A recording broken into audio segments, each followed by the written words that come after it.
La lithothérapie, qu'est-ce que c'est? Comment ça marche? Quelles pierres choisir? Comment les utiliser? Comment les nettoyer et les recharger? Voilà ce que je vous explique tout de suite dans cette vidéo.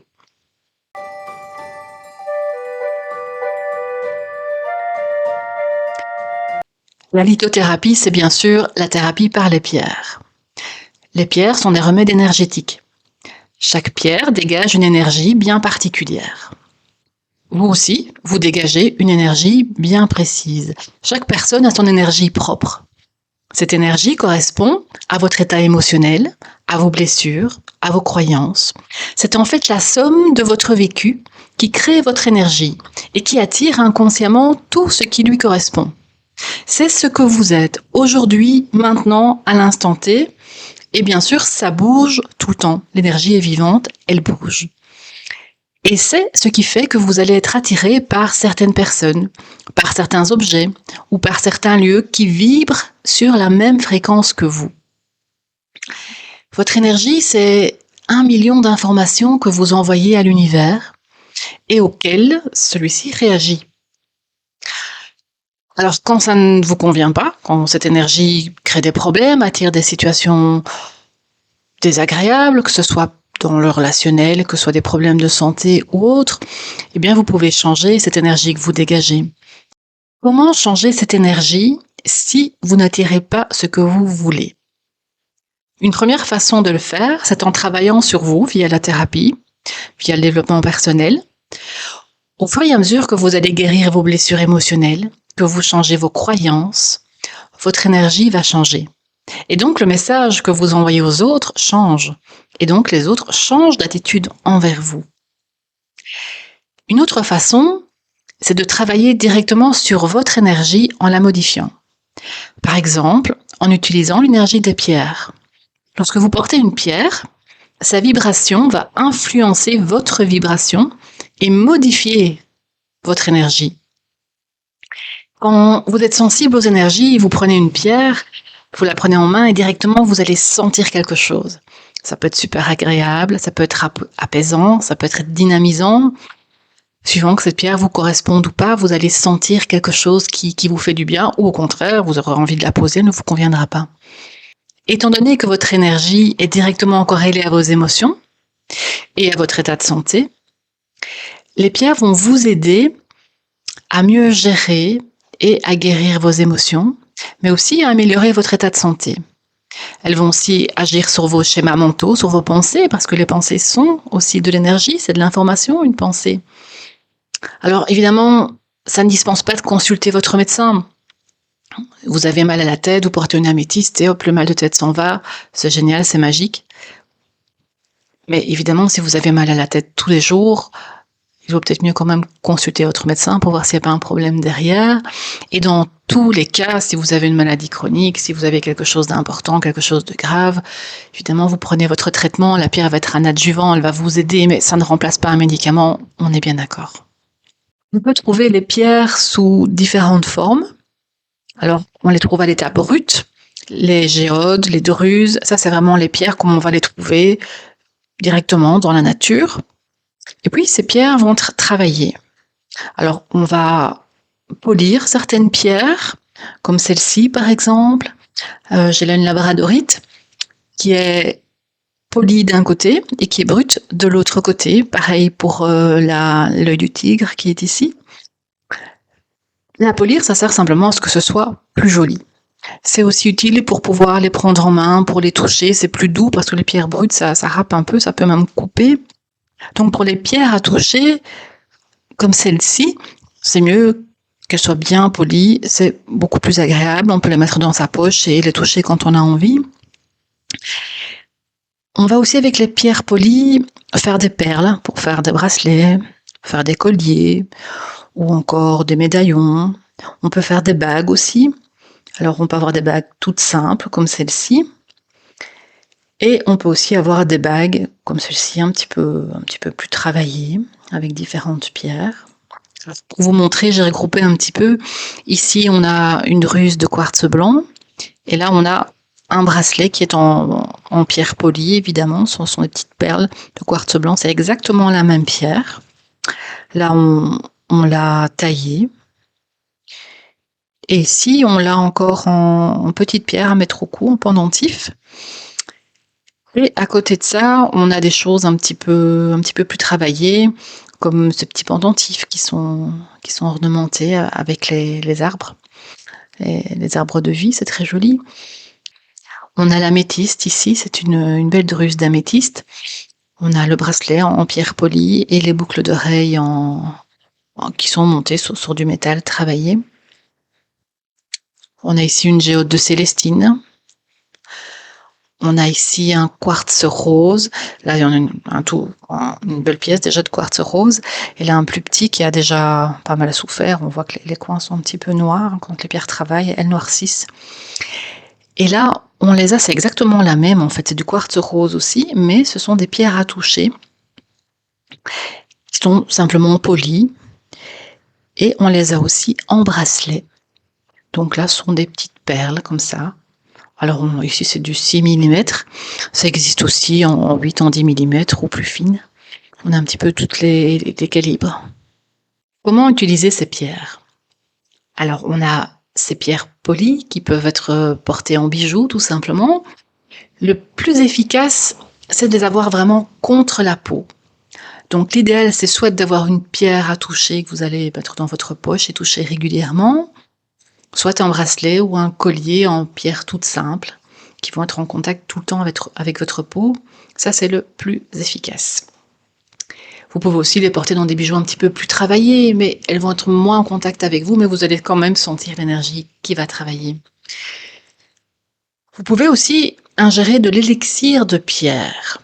Alors, de l'élixir de pierre, c'est simplement de l'eau qui a été chargée avec l'énergie de la pierre. Il y a plusieurs façons de la faire. Soit vous pouvez l'acheter tout fait, je pense que ça se vend, mais vous pouvez simplement acheter une gourde comme celle-ci, que vous remplissez d'eau, et vous laissez l'eau le temps que vous voulez, de quelques heures à même quelques jours, et l'eau va se charger de l'énergie de la pierre, et donc quand vous allez boire cette eau, eh bien votre corps va intégrer l'énergie de la pierre directement de l'intérieur.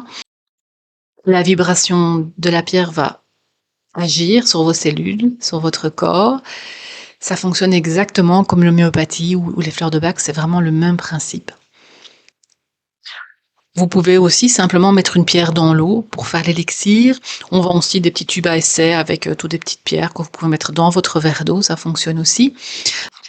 Alors ce genre de gourde, on les trouve avec une dizaine de pierres différentes, avec le cristal de roche, avec l'améthyste, avec le quartz rose, avec l'œil du tigre, l'aventurine aussi, enfin il y a quelques pierres comme ça, mais on ne les trouve pas avec toutes les pierres pour une raison simple, c'est qu'on ne peut pas faire de l'élixir de pierre avec toutes les pierres. Certaines contiennent des métaux lourds qui sont dangereux pour la santé, et donc celles-là on ne peut pas les utiliser comme ça. On peut les porter en bijoux, on peut les toucher, mais pas boire l'eau dans laquelle elles ont trempé, certainement pas. Les pierres brutes, les géodes, les druses, sont plutôt des pierres à poser. Donc vous allez les mettre dans un endroit, sur un meuble par exemple, et ça va rayonner tout autour dans la pièce. Et la pierre va agir aussi bien dans la pièce elle-même que sur vous, si vous êtes dans cette pièce-là, ou sur les gens qui passent, sur les animaux. Ça va agir un petit peu sur toute la famille. Ça peut purifier, ça peut adoucir, suivant l'utilisation de la pierre et le type de pierre. La labradorite ici, par exemple, c'est une pierre de protection. C'est une pierre qui est connue en tant que pierre des thérapeutes parce qu'elle va absorber les énergies négatives des personnes qui vous entourent. C'est une pierre que je pose sur mon bureau entre les patients qui viennent me voir et moi, comme ça elle fait bouclier et elle absorbe leurs énergies négatives. Ça, c'est un œil de tigre qui est aussi poli d'un côté. Alors on voit à côté la petite pierre à toucher polie et le bracelet. Et donc on peut la porter en bracelet sur soi directement, ou la petite pierre polie par exemple, on peut l'utiliser pour la mettre dans son sac, dans sa voiture, dans son portefeuille. Et les plus grosses pierres comme ça, on peut les mettre sur un appui de fenêtre par exemple. C'est des pierres qui vont vraiment renvoyer les énergies négatives, qui vont vous protéger. On peut vraiment en déposer un petit peu partout dans la maison. On trouve aussi certaines pierres sous forme de tranches, comme ceci. Elles sont juste polies pour avoir ce côté décoratif, mais bien sûr, elles sont aussi actives, elles agissent. On trouve aussi des pierres rondes comme l'obsidienne œil céleste ici, qu'on peut par exemple poser sur un socle et mettre là où vous sentez que ça fait du bien dans la maison.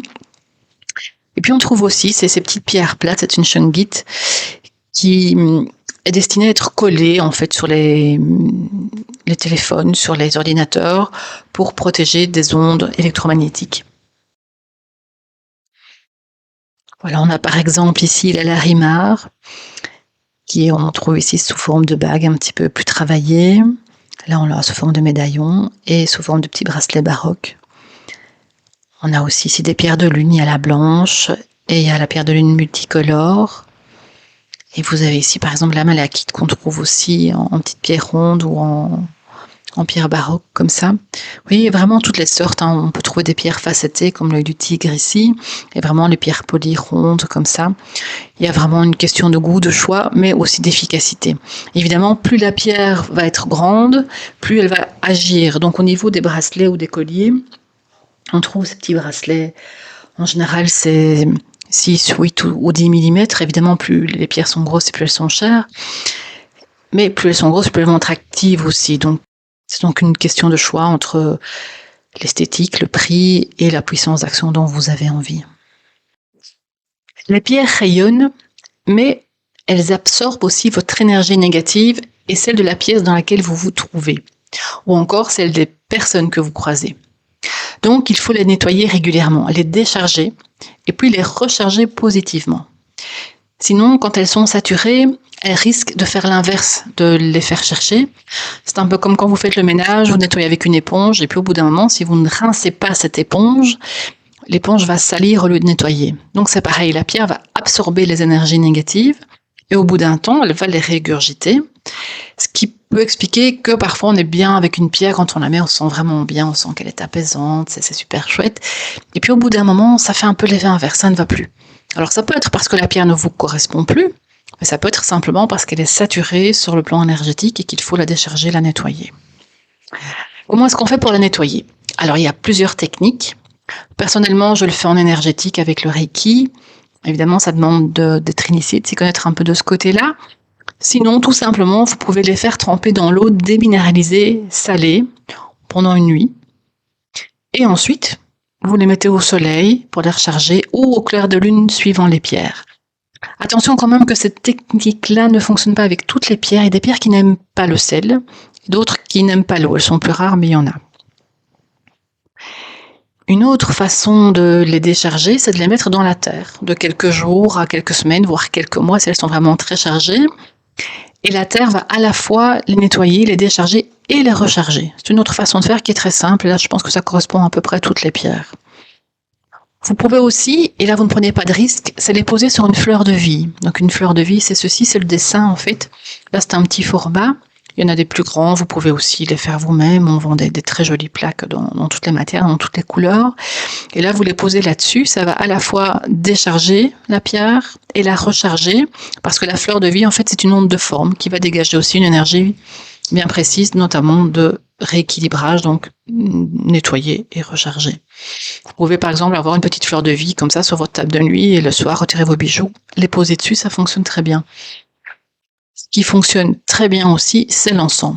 Alors le plus adapté, c'est le libanum. Le libanum, ce sont des petits cristaux comme ceci que vous allez poser sur une pastille de charbon dans ce genre-là. On les vend en rouleau comme ça, mais j'en ai mis une pour que vous voyez à quoi ça ressemble. Et en fait, vous pouvez poser la pastille dans un encensoir de ce genre-là, par exemple, ou simplement dans une tasse de riz, vous mettez du riz sec, pas cuit évidemment, et vous posez la pastille. Vous allumez la pastille, vous allez voir, c'est auto-allumant et ça fait des petites étincelles dès que vous mettez une allumette. Vous mettez quelques grains d'olibanum dedans et vous passez en fait vos pierres dans la fumée de l'olibanum. C'est aussi un encens qui va nettoyer toutes les mémoires, donc vous pouvez vous en servir pour purifier votre maison, pour purifier tous les objets que vous avez envie de purifier, même votre aura, vous passez un petit peu autour de vous. Ça nettoie absolument tout. Moi, je trouve que ça sent bon. Après, c'est une question de goût. Voilà, c'est une autre technique qui marche aussi très bien.